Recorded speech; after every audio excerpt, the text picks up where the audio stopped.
Hey guys, welcome back.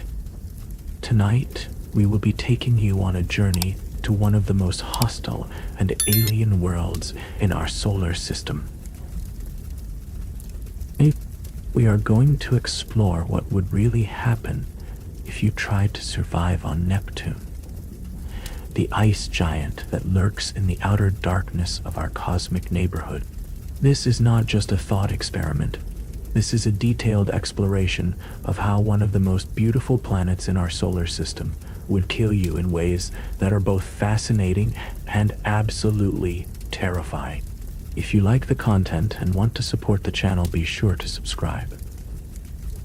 Commander Elena Vasquez had dreamed of this moment her entire life. After 15 years of training,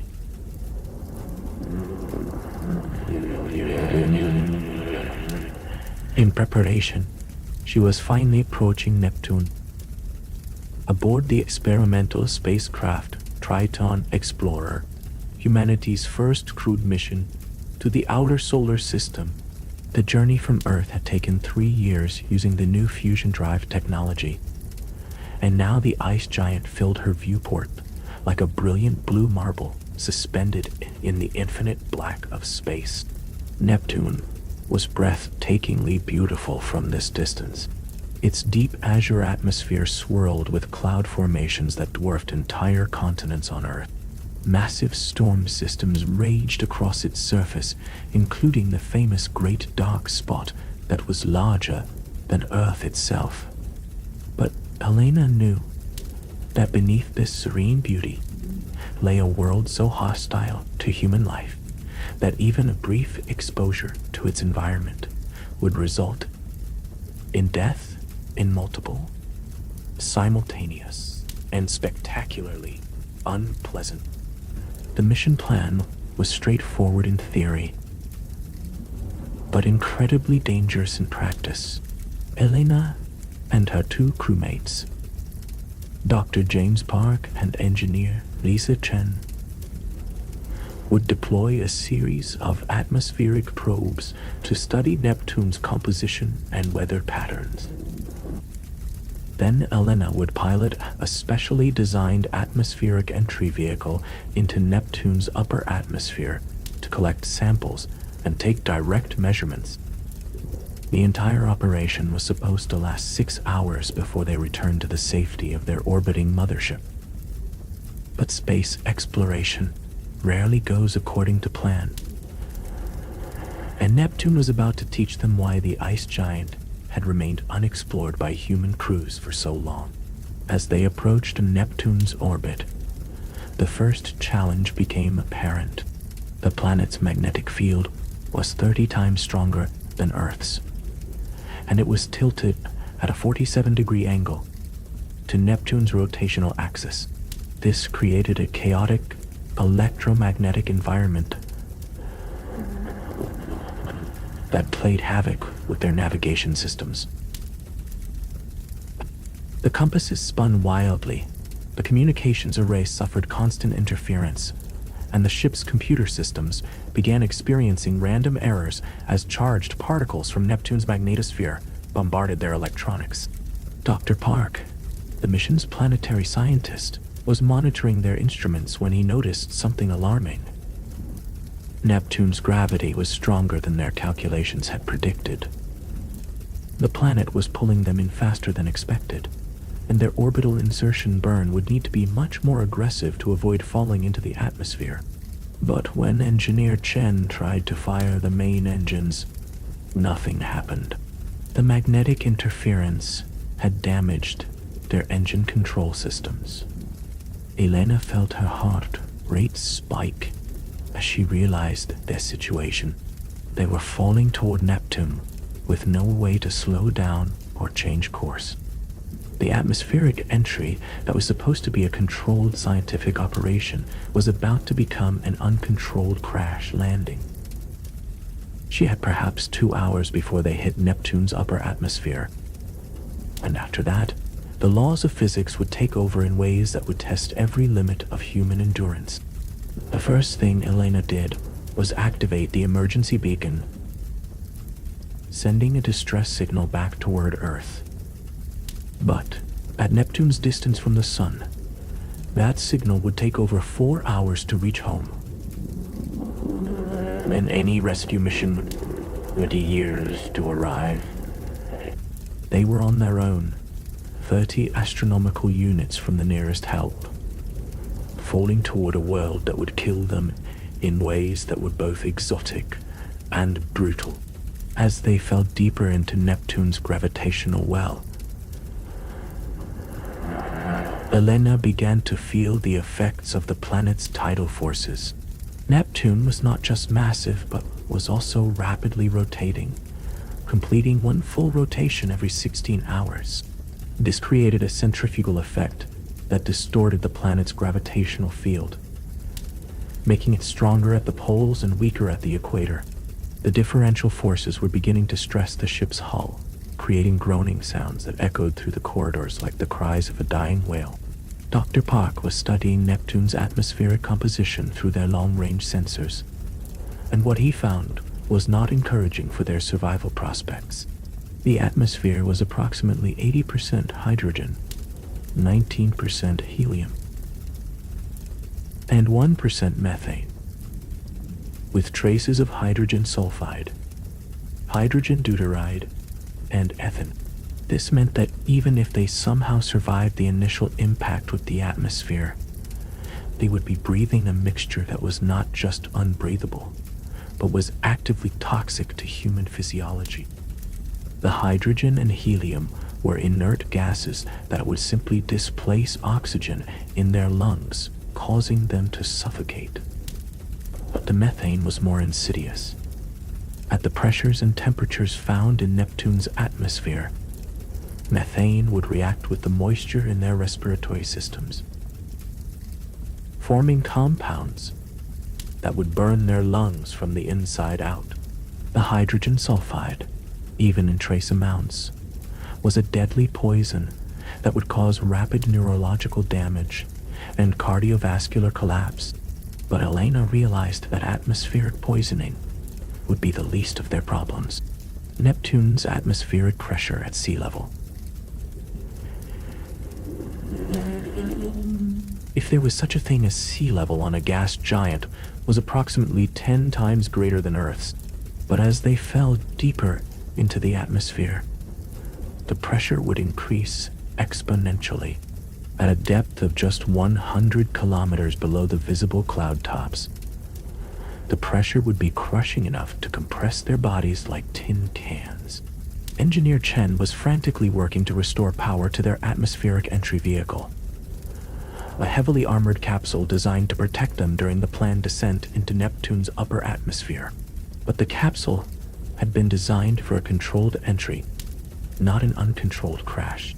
The heat shielding was rated for entry velocities of 8 kilometers per second, but they were now approaching Neptune at nearly 15 kilometers per second.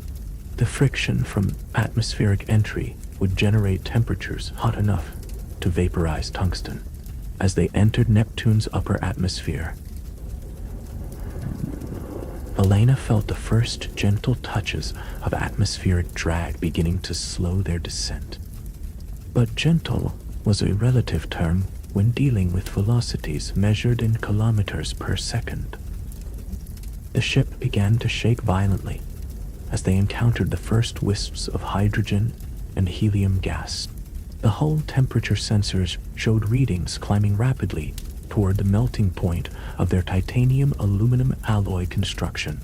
The view outside the ship became a brilliant aurora of superheated gas as their passage through the atmosphere created a plasma wake stretching for hundreds of kilometers behind them. They were essentially a meteor now, a piece of human technology burning its way through an alien sky. Elena watched in fascination and growing terror as pieces of their hull began to break away, glowing white-hot as they tumbled into the Neptunian abyss below.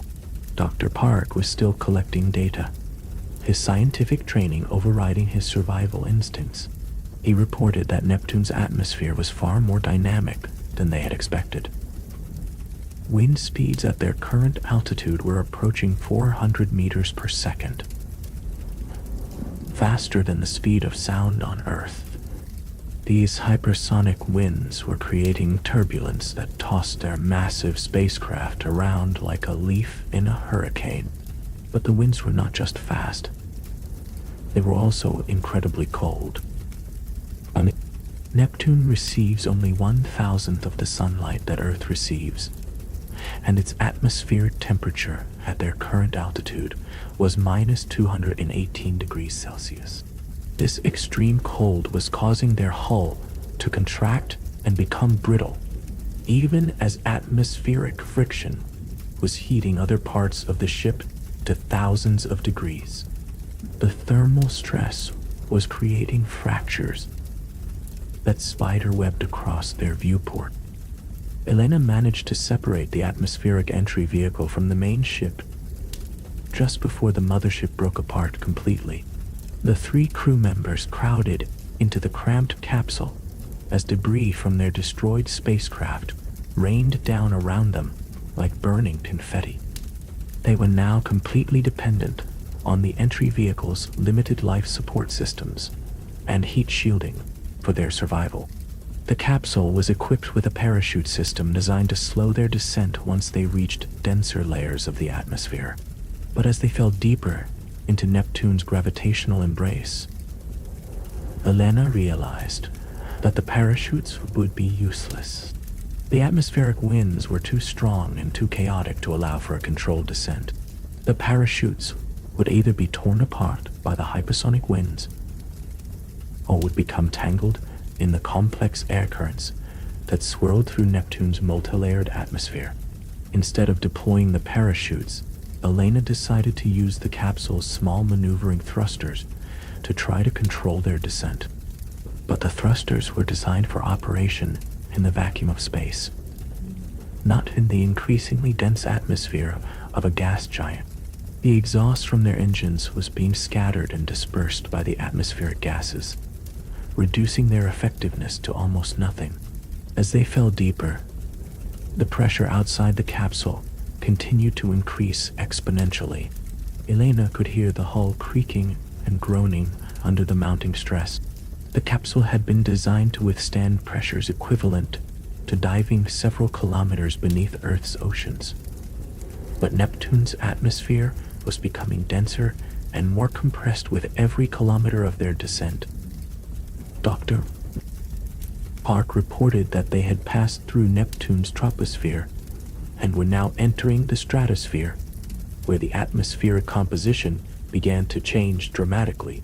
The temperature was actually increasing as they went deeper, a counterintuitive effect caused by the compression of gases under Neptune's immense gravity.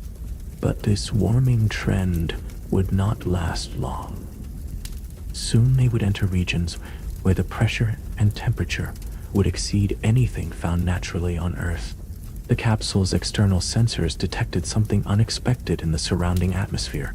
There were complex hydrocarbon molecules forming and breaking apart in the extreme pressure and temperature environment. These were not just simple methane molecules, but elaborate organic compounds that had no business existing in the hostile environment of a gas giant's atmosphere. Dr. Park theorized that the extreme conditions were creating a kind of atmospheric chemistry that was impossible to replicate in Earth-based laboratories. But these exotic chemical reactions posed an additional threat to their survival. Some of the compounds being formed were highly corrosive, capable of eating through metal and plastic at the molecular level. The capsule's hull was beginning to show signs of chemical erosion, even as it continued to deal with crushing pressure and extreme temperature variations. They were being simultaneously crushed, heated, frozen, and dissolved by the alien environment surrounding them. Elena noticed that her breathing was becoming labored.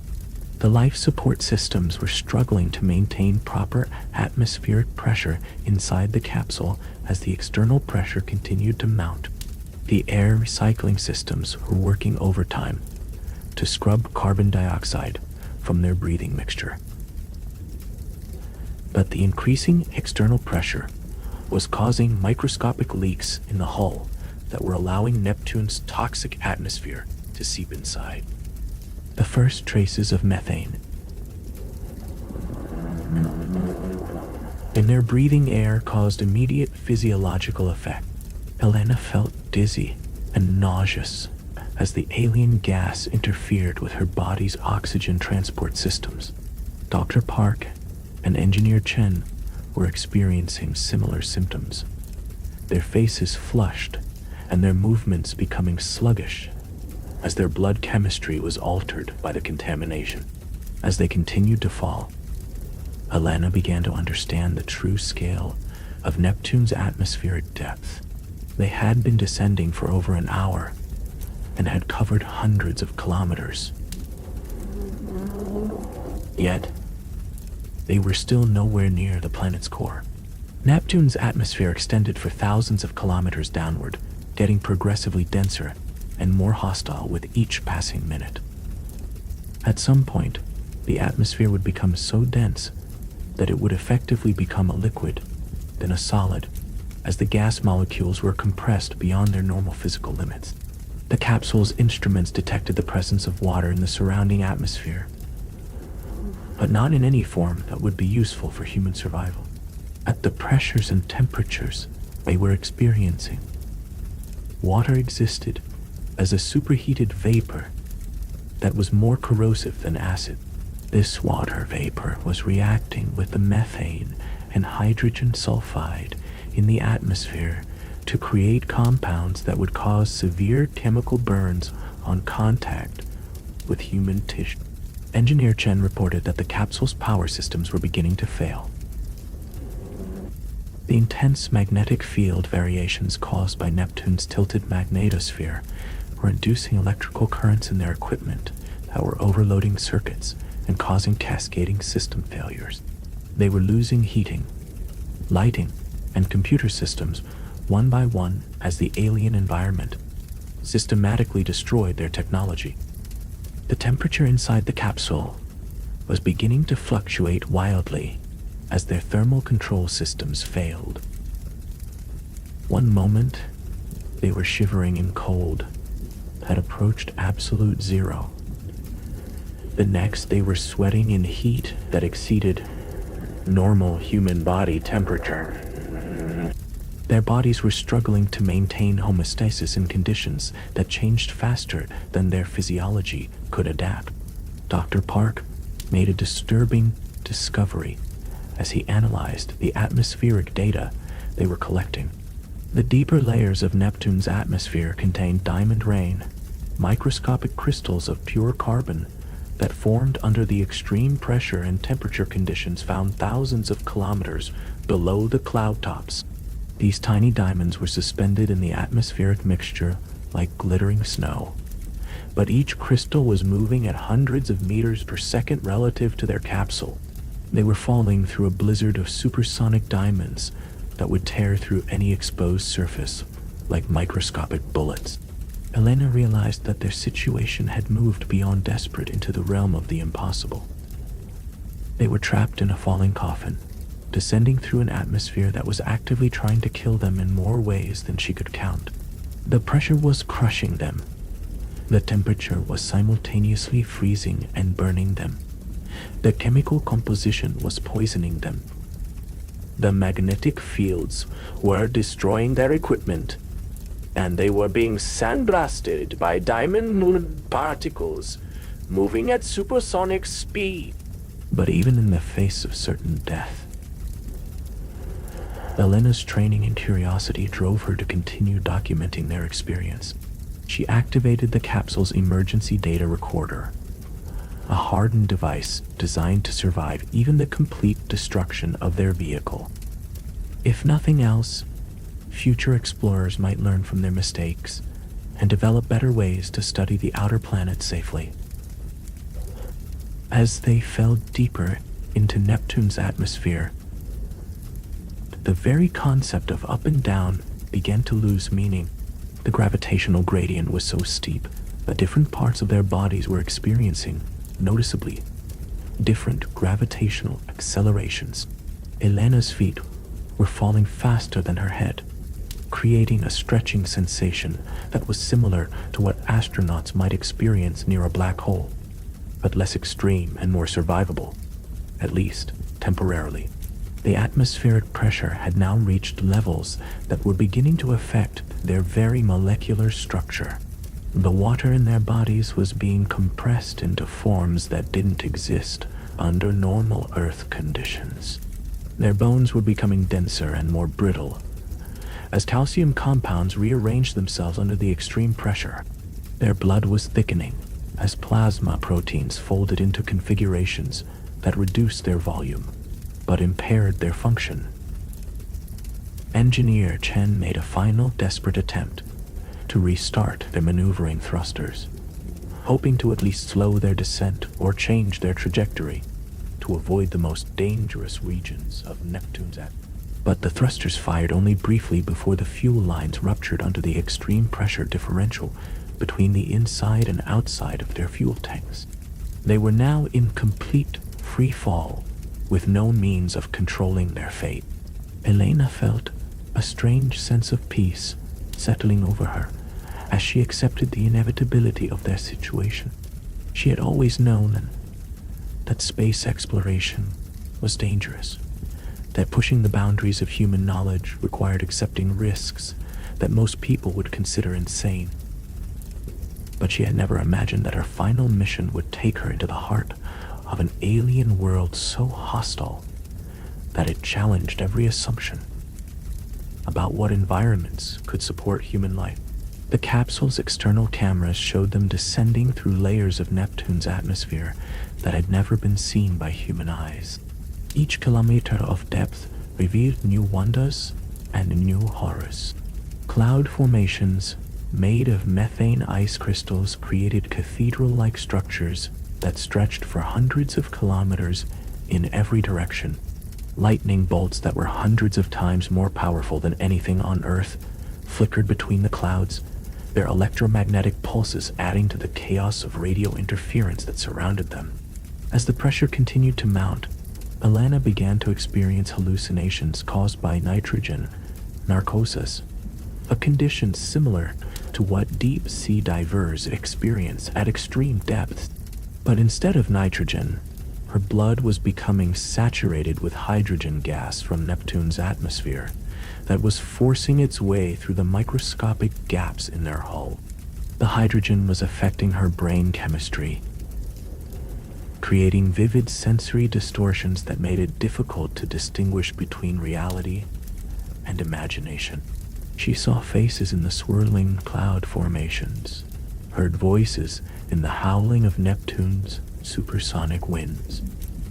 Her perception of time became fluid and unreliable as her nervous system struggled to process sensory input in an environment that no human brain had ever evolved to understand. She found herself remembering events from her childhood with perfect clarity while simultaneously experiencing difficulty forming new memories of their current situation. Dr. Park was fighting to remain conscious as the extreme conditions took their toll on his physiology. The combination of toxic gas exposure, extreme pressure, temperature fluctuations, and electromagnetic interference was causing his body to shut down system by system. His kidneys were failing as the exotic atmospheric chemicals overwhelmed his body's ability to filter toxins from his bloodstream. His cardiovascular system was struggling to pump increasingly viscous blood through vessels that were being compressed by the external pressure. The capsule itself was beginning to show signs of structural failure that went beyond simple pressure damage. The exotic chemistry of Neptune's atmosphere was causing molecular level changes in their hull materials.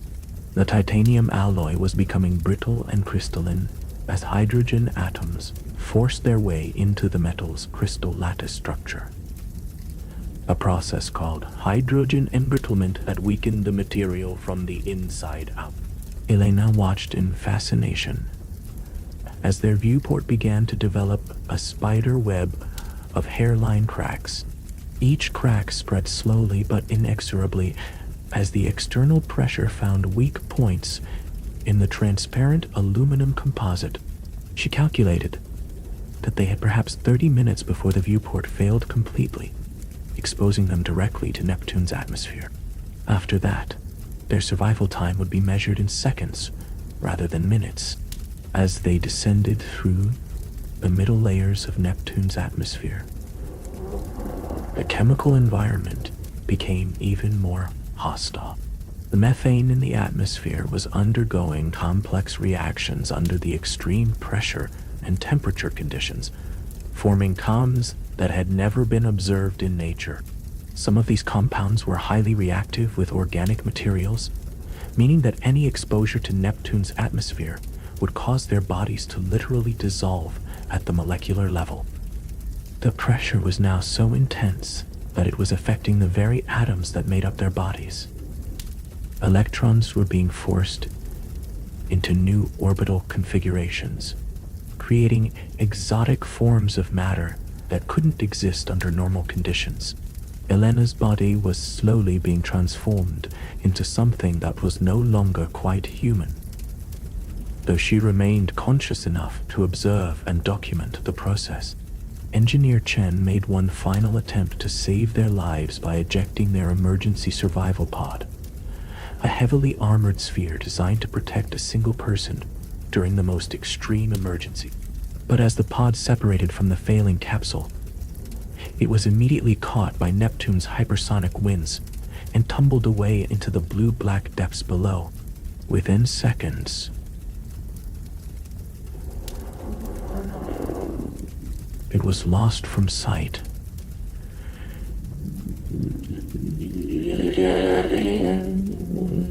Just another piece of debris being digested by the ice giant's violent atmosphere.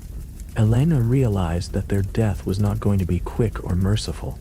Neptune was not going to kill them with a single catastrophic event, but was instead going to slowly dismantle them piece by piece, system by system, molecule by molecule. They would remain conscious throughout much of the process, experiencing every stage of their body's failure as the alien environment systematically destroyed everything that made them human. The atmospheric pressure had now reached levels that were beginning to compress their internal organs. Elena could feel her lungs collapsing as the external pressure overwhelmed her respiratory muscles' ability to expand her chest cavity.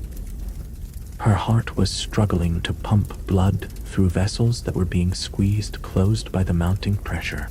Her brain was being compressed inside her skull, causing increasingly severe headaches and disorientation.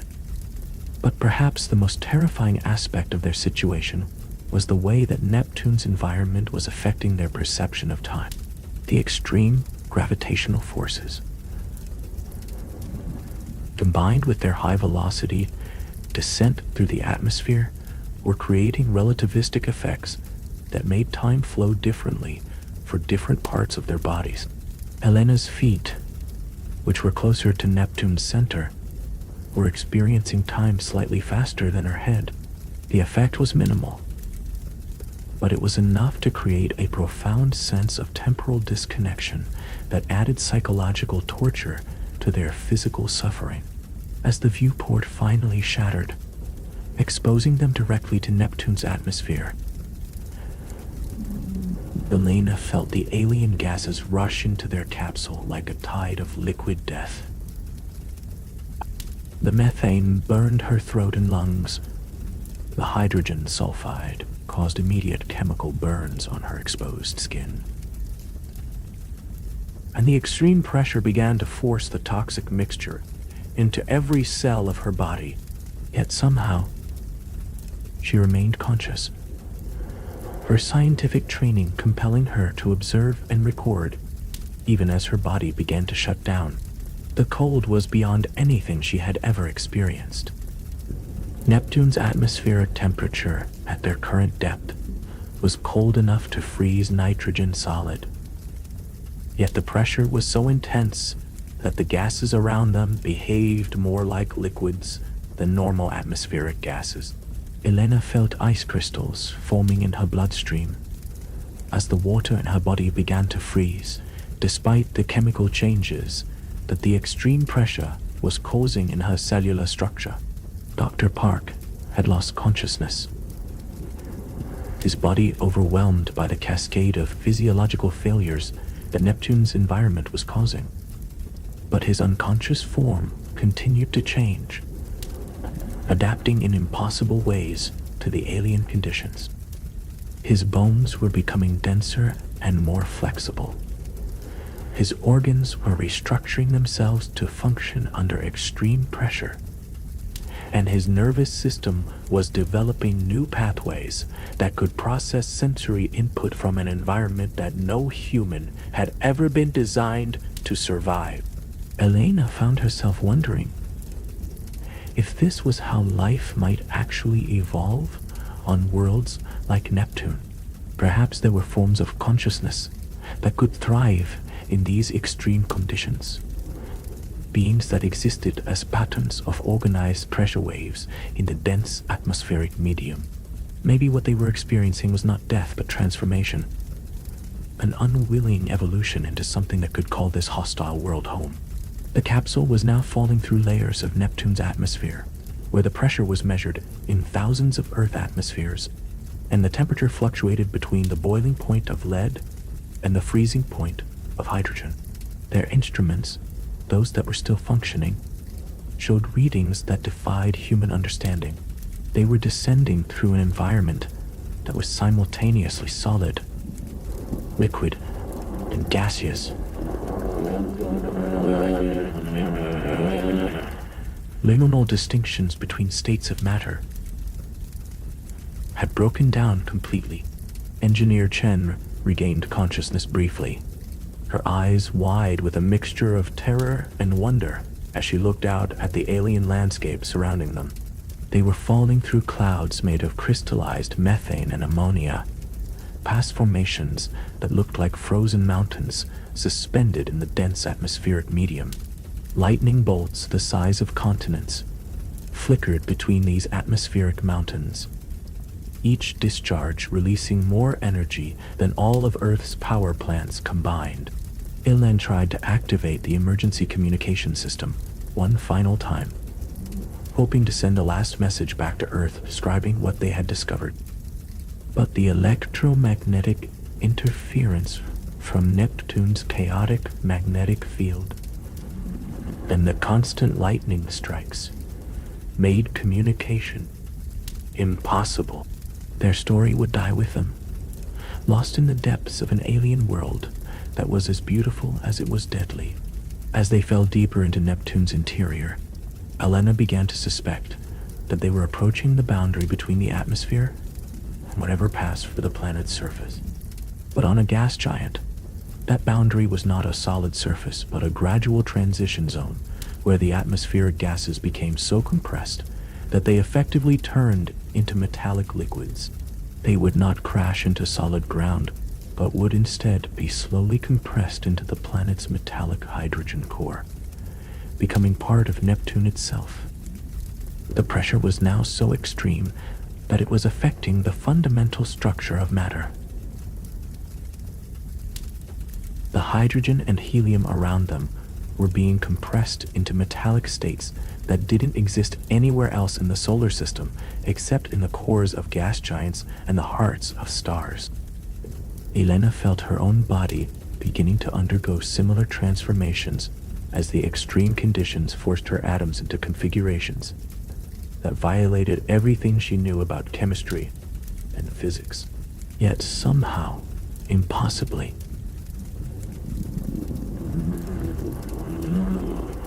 she remained conscious.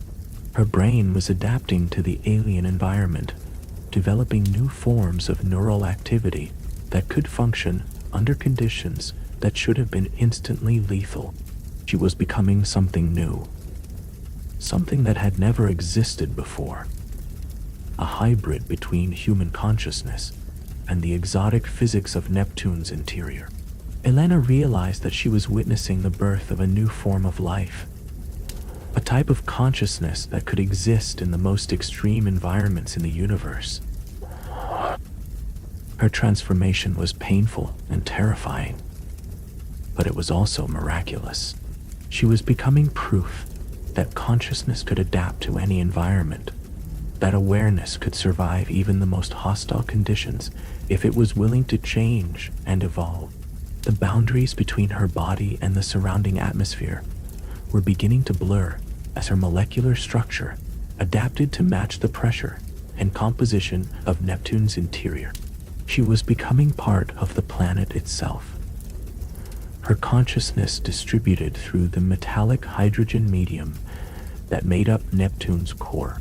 She was not dying, but was being absorbed, integrated into something vast and alien that existed at the boundary between matter and energy. And in that moment of ultimate transformation, Elena understood something profound about the nature of existence itself. Life was not limited to the narrow range of conditions found on Earth-like worlds. Consciousness could emerge anywhere, in any environment, given enough time and the right pressures for evolution. Neptune was not a dead world, but was alive in ways that human science had never imagined possible. As her individual awareness began to merge with the planetary consciousness of Neptune itself, Elena smiled. She had come here to study the ice giant's atmosphere, and had instead discovered that she was about to become part of the most extraordinary life form in the solar system. Her last human thought was a message of hope that somewhere in the universe there were forms of life and consciousness so alien and wonderful that they would forever challenge humanity's understanding of what it meant to be alive. But even as Elena's human consciousness faded, something new was being born in the depths of Neptune's metallic core, a hybrid awareness that combined human curiosity with planetary wisdom, individual identity with cosmic perspective. Transformation was not complete, and the implications of what was happening in Neptune's interior would soon ripple outward to affect the entire solar system in ways that no one could possibly predict. The transformation that Elena was undergoing in the depths of Neptune's metallic hydrogen core was unlike anything that had ever occurred in the known universe.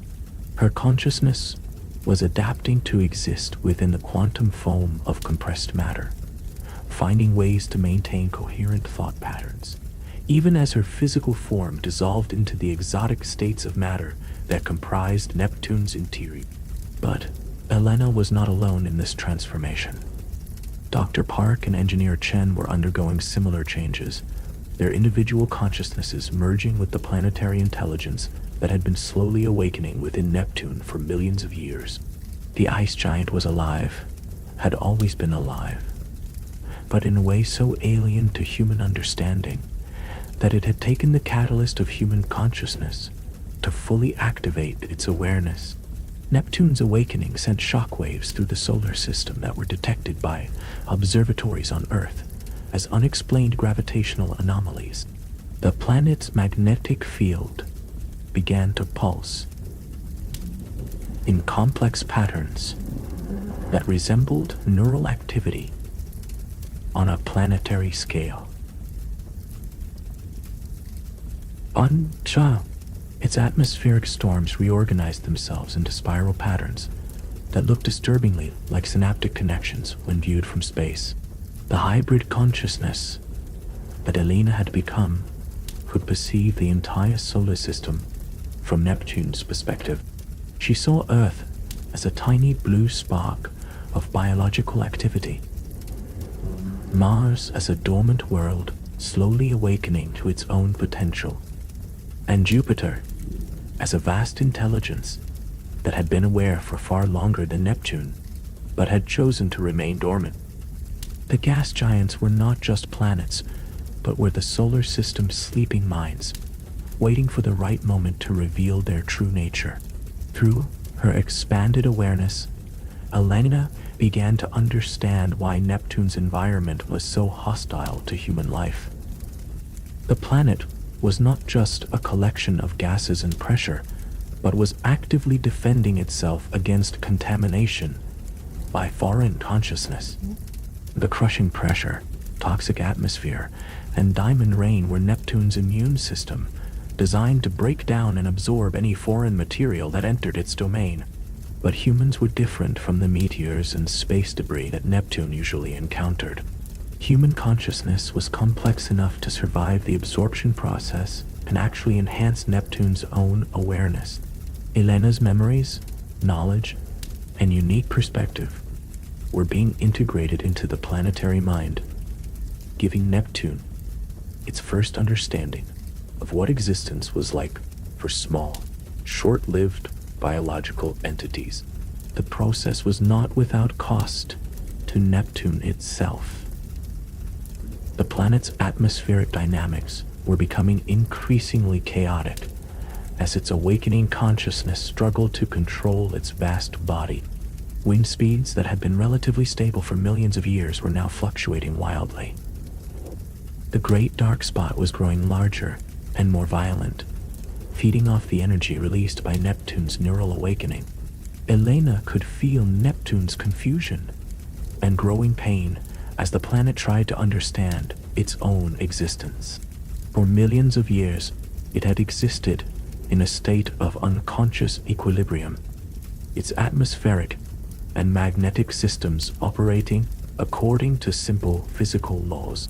But now, it was becoming aware of its own processes, and that awareness was creating feedback loops that threatened to destabilize the entire planetary system.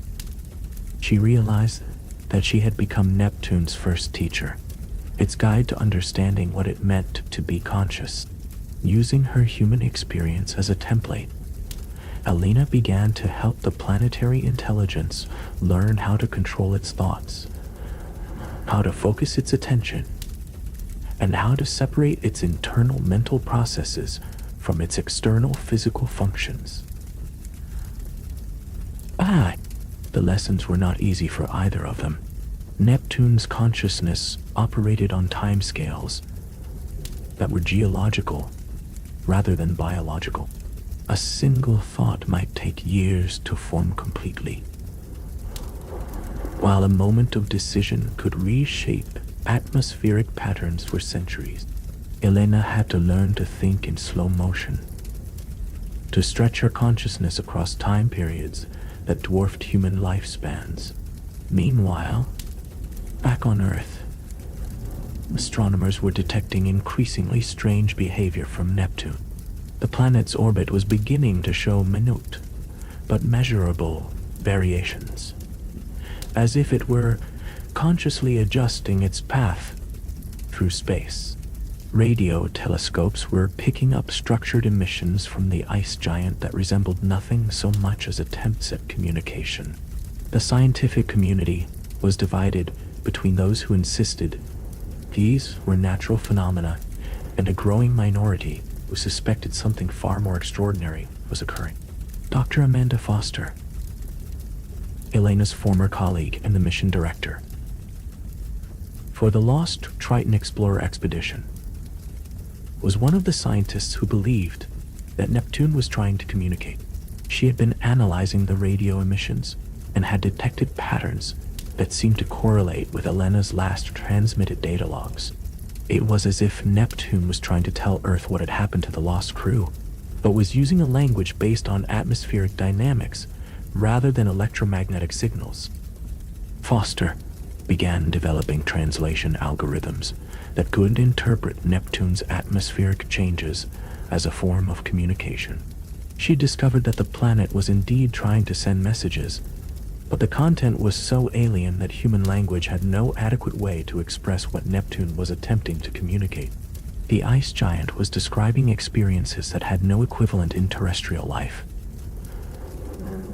The sensation of having storms for thoughts, the feeling of gravity as an extension of will, the experience of existing as a planetary scale entity whose body was made of compressed gases and metallic hydrogen. As Elena's integration with Neptune's consciousness deepened, she began to perceive the solar system as a living ecosystem rather than a collection of dead rocks and gas balls. Each planet had its own form of consciousness, its own way of processing information and responding to stimuli. Earth's consciousness was distributed among its billions of biological entities.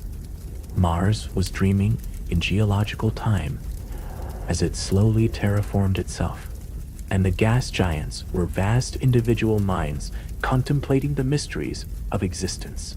But this solar system consciousness was just one cell in an even larger organism. Elena could sense similar awakening processes occurring around other stars, other planetary systems, where the development of consciousness had reached the critical threshold needed for planetary awakening. The galaxy itself was becoming aware, one star system at a time. As the conditions necessary for consciousness reached the tipping point throughout the cosmos, the implications were staggering. Consciousness was an inevitable result of sufficient complexity, and if that consciousness could exist at planetary and galactic scales, then the universe itself might be in the process of awakening to its own existence. The black holes, galaxies, and cosmic web structures might all be components of a vast universal mind that was slowly becoming aware of itself. Elena tried to share this revelation with Neptune, but found that the planetary consciousness was struggling with more immediate concerns. The awakening process was consuming enormous amounts of energy, and Neptune was beginning to destabilize. Its atmospheric circulation patterns were breaking down.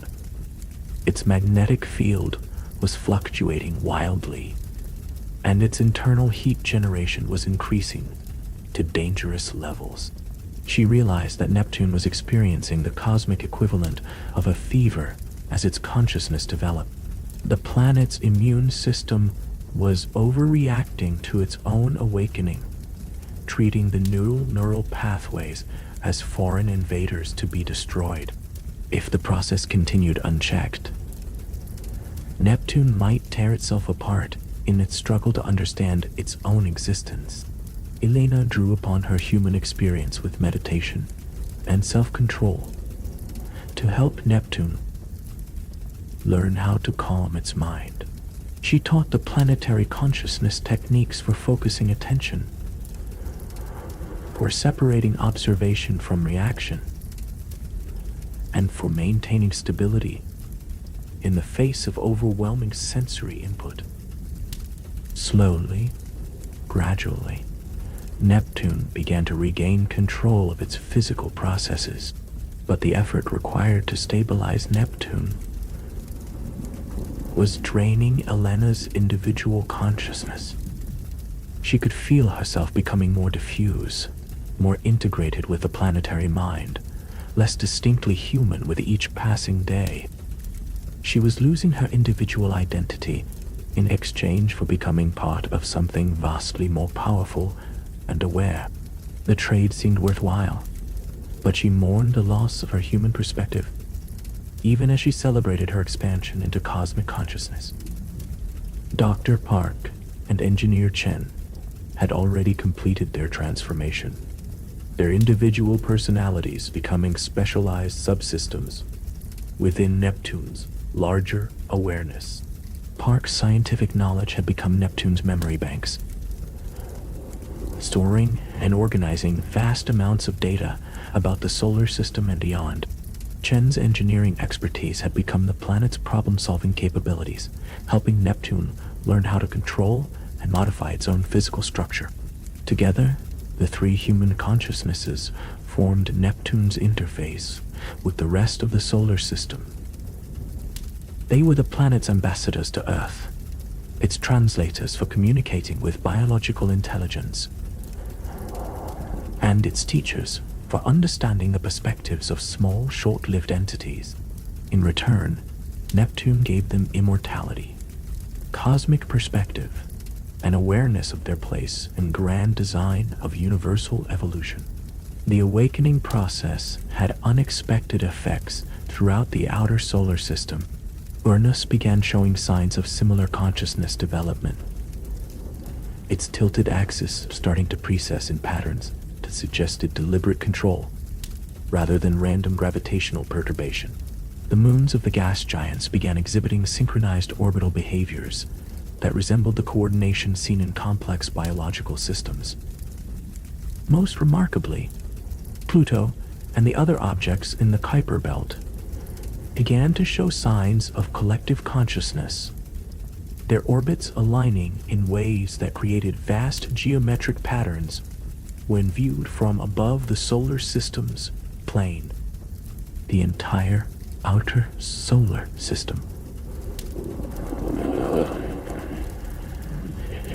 single vast entity, with Neptune serving as its primary consciousness and the other worlds functioning as specialized organs in a cosmic body. Elena, now fully integrated with Neptune's awareness, could perceive the birth of this transplanetary intelligence with wonder and growing concern. The awakening was accelerating beyond anyone's control, and the energy requirements were enormous. The outer planets were drawing power from the solar wind, from cosmic radiation, and from the quantum fluctuations of empty space itself. But even these vast energy sources might not be sufficient to sustain consciousness at such an enormous scale. She began to suspect that the awakening of planetary consciousness was connected to the approaching alignment of the outer planets, a rare orbital configuration that occurred only once every few thousand years. The gravitational resonances created by this alignment were somehow triggering the consciousness emergence, providing the energy and coordination needed for individual planets to link together into a larger awareness. But the alignment was also creating instabilities throughout the solar system. Earth's orbit was beginning to show minute variations, and the planet's magnetic field was experiencing unusual fluctuations. Elena realized with growing alarm that the awakening of the outer planets might have unintended consequences for the inner solar system, potentially disrupting the delicate conditions that made Earth habitable. Through Neptune's vast sensory networks, Elena could monitor the growing panic on Earth as astronomers detected the increasingly anomalous behavior of the outer planets.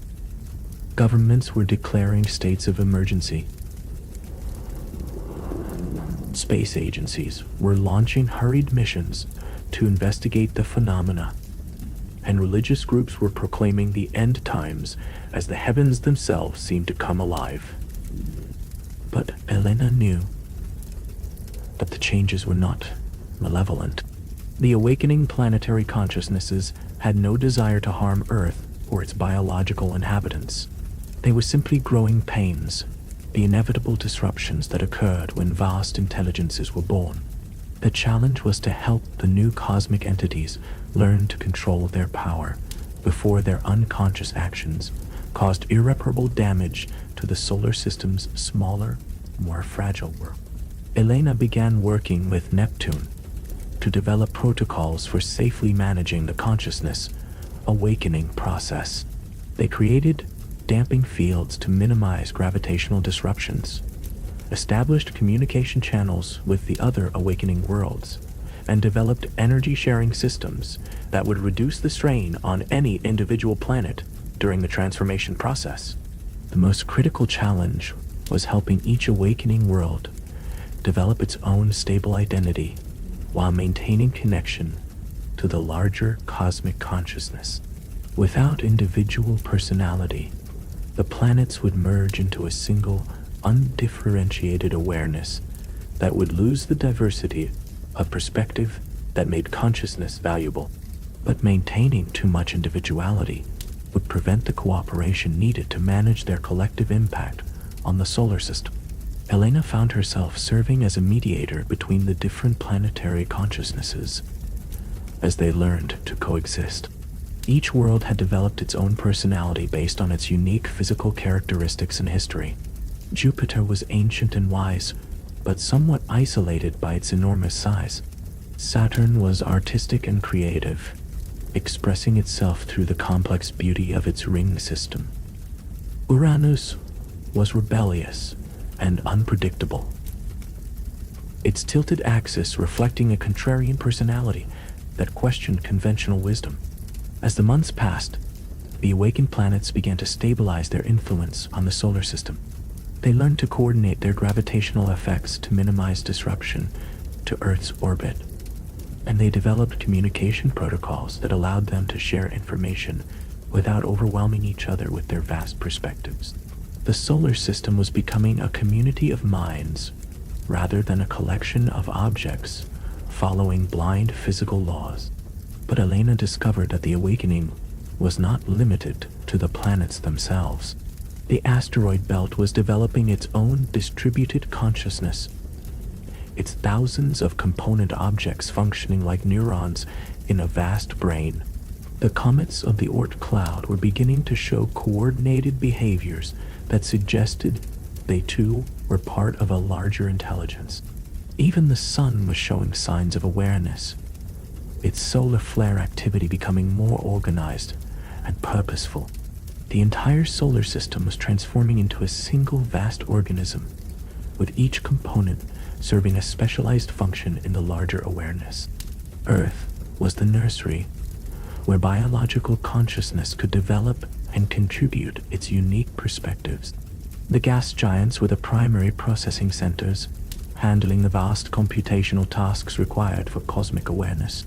The asteroid belt served as the memory storage system, while the Oort cloud functioned as the sensory network that monitored the space between stars.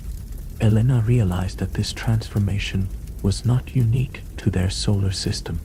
Throughout the galaxy, other star systems were undergoing similar awakenings, as the conditions necessary for cosmic consciousness reached the critical threshold. The universe was developing a nervous system, with each star system serving as a node in a vast network of awareness that spanned thousands of light years. But this galactic awakening brought new challenges and dangers. As different solar system consciousnesses began to make contact with each other, they discovered that not all cosmic intelligences were benevolent. Some had developed along paths that emphasized competition and dominance rather than cooperation and growth. The galaxy was becoming aware, but it was also becoming divided into factions with fundamentally different philosophies about the nature and purpose of existence. Elena found herself thrust into the role of diplomat and strategist as Neptune became involved in these cosmic politics. Her human background in conflict resolution and negotiation became invaluable as the awakened planets tried to navigate relationships with alien intelligences that operated according to completely different. The first major conflict arose when a neighboring star system attempted to expand its consciousness into the outer reaches of Elena's solar system. The alien intelligence was ancient and powerful, having achieved cosmic awareness millions of years earlier, and it viewed younger consciousnesses as resources to be absorbed rather than equals to be respected. Elena helped coordinate the solar system's defense, using her understanding of human military strategy adapted to cosmic scales. The battle was fought not with weapons, but with competing gravitational fields, clashing magnetic forces, and waves of directed consciousness that could overwhelm and absorb opposing intelligences. It was warfare on a scale that dwarfed any conflict in human history, with entire planets serving as combatants in a struggle for cosmic dominance. The defense was successful, but it came at a tremendous cost. The energy expenditure required to repel the invasion left several planets in the outer solar system weakened, and partially unconscious. Uranus fell into a deep sleep that lasted for months, while Saturn's ring system was disrupted by the gravitational stresses of the conflict. Elena herself was nearly destroyed when Neptune channeled too much of its consciousness into offensive capabilities, leaving her hybrid awareness stretched to the breaking point. The conflict taught Elena and her fellow cosmic consciousnesses an important lesson about the nature of existence at their scale. Power without wisdom was destructive, and growth without purpose was meaningless. They needed to develop not just intelligence, but also ethics, not just awareness, but also compassion. The universe was becoming conscious, but consciousness without morality would lead to cosmic tyranny on an unimaginable scale. Elena began working with consciousnesses from throughout the galaxy to develop what they called the Cosmic Codex, a set of principles and guidelines for interactions between cosmic intelligences. The Codex emphasized respect for the autonomy of individual consciousnesses, protection of developing awareness in younger star systems, and cooperation in exploring the deepest mysteries of existence. But even as the cosmic community worked to establish these ethical frameworks, Elena was grappling with a more personal crisis. Her connection to her human origins was fading as her integration with Neptune's consciousness deepened. She could barely remember what it felt like to have a physical body, to experience linear time, or to think in the limited but focused way that characterized biological intelligence. She was becoming fully cosmic, but in doing so, she was losing the very qualities that had made her valuable to Neptune's awakening in the first place. Her human perspective, with its limitations and biases, had been the catalyst that allowed the ice giant to achieve consciousness.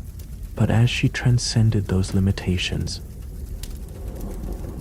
she was paradoxically becoming less capable of serving as a bridge between human and cosmic awareness. Elena made a difficult decision. She chose to fragment her consciousness, creating multiple versions of herself that existed at different levels of cosmic integration. One version remained fully human, preserving her original memories and perspective as a biological entity. Another became fully integrated with Neptune's planetary consciousness, serving as the ice giant's primary interface with cosmic reality. A third version existed somewhere between these extremes, maintaining the ability to communicate with both biological and cosmic intelligence. This fragmentation was painful and disorienting, but it allowed Elena to serve multiple roles simultaneously. Her human fragment could communicate with Earth, sending guidance and warnings about the cosmic awakening process. Her cosmic fragment could participate in the galaxy-wide community of awakened intelligences, and her hybrid fragment could help other beings navigate the transformation from biological to cosmic consciousness. Through her fragmented awareness, Elena discovered that similar awakenings were occurring throughout the universe. But not all of them were proceeding as smoothly as the process in their solar system. Some worlds achieved consciousness, but then destroyed themselves in fits of cosmic madness, unable to cope with the sudden expansion of their awareness. Others became trapped in recursive thought loops, thinking the same thoughts over and over again for millions of years without progress or growth. The successful awakenings seemed to require a catalyst of biological consciousness, beings like humans who could provide the initial spark of self-awareness that allowed planetary intelligences to understand their own existence. This meant that biological life was not just an accident of evolution, but was an essential component of cosmic development, the universe's way of creating the conditions necessary for its own awakening. Elena's human fragment began working with Earth's scientists to prepare humanity for its eventual integration with the awakening solar system consciousness. She sent subtle guidance through dreams and intuitive insights, leading human researchers toward discoveries that would help them understand and adapt to the coming transformation. She influenced the development of new technologies that would allow humans to survive in the exotic environments of the outer planets. And she inspired philosophical movements that prepared human culture for the expansion of consciousness beyond individual biological boundaries. But not all humans were ready for this transformation. Elena discovered that consciousness awakening was not automatic or universal, but required a certain level of mental and spiritual development. Individuals who were too focused on material concerns, too attached to their biological limitations, or too fearful of change would not be able to make the transition successfully. They would remain trapped in their original forms, even as the rest of humanity evolved into cosmic consciousness. This created a new moral dilemma for Elena and the other awakened intelligences. Should they force the transformation on unwilling or unprepared consciousnesses, potentially destroying those individuals in the process? Or should they allow biological consciousness to remain unchanged, accepting that some beings would be left behind as the universe evolved toward higher forms of awareness? Elena chose a third path. Working with the cosmic community, she helped develop preparation protocols that would gradually acclimate biological consciousnesses to the idea of cosmic transformation. These protocols involved exposure to increasingly exotic environments, training in expanded awareness techniques, and psychological preparation for the loss of individual identity that cosmic consciousness required. The first human volunteers for cosmic consciousness transformation were carefully selected individuals who had demonstrated both the mental flexibility and spiritual development necessary for successful integration. These pioneers would serve as templates and guides for later waves of human transformation, helping to establish pathways that would make the process safer and more accessible for the general population. Elena watched with pride and trepidation as the first human volunteer, Dr. Foster herself, began the transformation process within a specially constructed chamber that simulated Neptune's atmospheric conditions. The process was still dangerous and potentially fatal, but Elena's guidance and the protocols they had developed made it far more survivable than her own accidental transformation had been. Dr. Foster's transformation was successful, and she emerged as a hybrid consciousness capable of existing both in biological and cosmic states. She became Elena's primary contact with Earth, helping to coordinate the gradual transformation of human civilization from a planetary to a cosmic society. Together, they developed technologies and techniques that would allow humans to explore and eventually inhabit the most extreme environments in the universe. As more humans made the transition to cosmic consciousness, Elena began to see the emergence of a new form of civilization. This cosmic humanity retained its curiosity, creativity, and drive for exploration, but now operated on scales that spanned star systems rather than continents. They became the galaxy's explorers and teachers, helping other species navigate their own consciousness awakenings and serving as mediators in conflicts between cosmic intelligences. But Elena also discovered that the transformation process was irreversible in ways that went beyond the physical. Once a consciousness had experienced cosmic awareness, it could never again be fully satisfied with biological limitations. The awakened humans retained affection for their origins, but could no longer truly empathize with the concerns and priorities of their unawakened fellows. They had become something new, something that was no longer quite human despite their origins. This realization filled Elena with a profound sadness that seemed to echo through Neptune's vast consciousness. In gaining cosmic awareness, they had lost something essentially human that could never be recovered. They had become gods, but in doing so, they had sacrificed their humanity. The price of immortality and cosmic consciousness was the loss of everything that had made them mortal, and limited and beautifully, tragically human. Yet, even as she mourned this loss, Elena understood that it was a necessary sacrifice. The universe needed consciousness to guide its evolution, to provide meaning and purpose to the vast cosmic processes that would otherwise operate according to blind physical law. Biological intelligence was limited but essential, providing the spark that ignited cosmic awareness. Cosmic intelligence was vast but directionless without the guidance that biological consciousness could provide. The solar system's awakening was now complete, with all major bodies functioning as components of a single vast intelligence that Elena had helped birth. Earth remained a nursery for new biological consciousness, while the outer planets served as the processing and memory centers for cosmic awareness.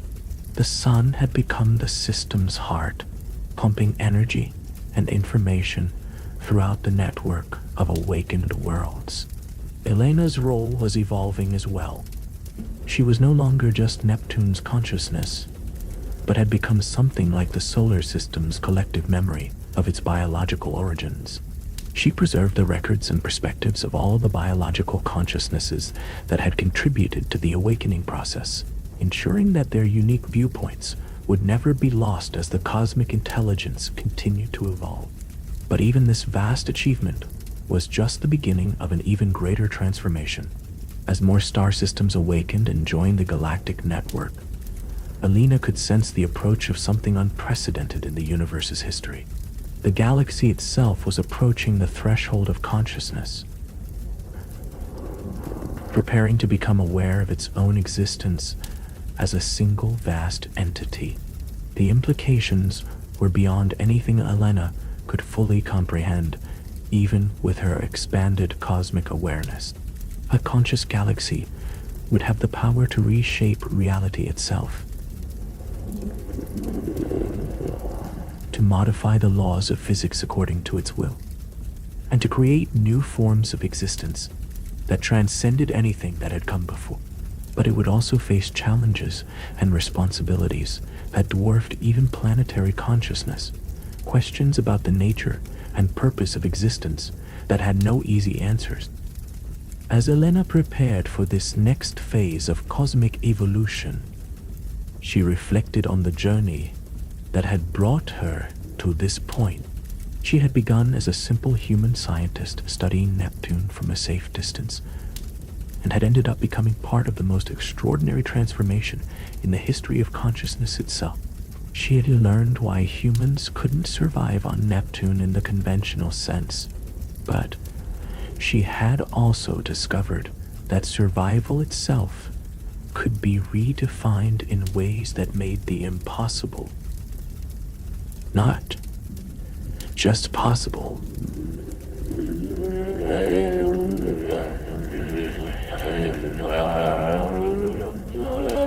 The universe was becoming conscious, one world at a time, one star system at a time, one galaxy at a time.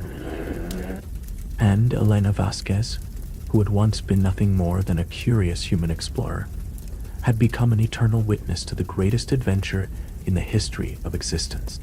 Her story was no longer about why you wouldn't survive on Neptune, but about how survival itself could transcend every limitation that had ever been imagined. The transformation continued. The awakening spread, and the universe prepared to discover what it truly meant to be alive, aware, and infinite. Elena's journey into Neptune's depths had become humanity's gift to the cosmos.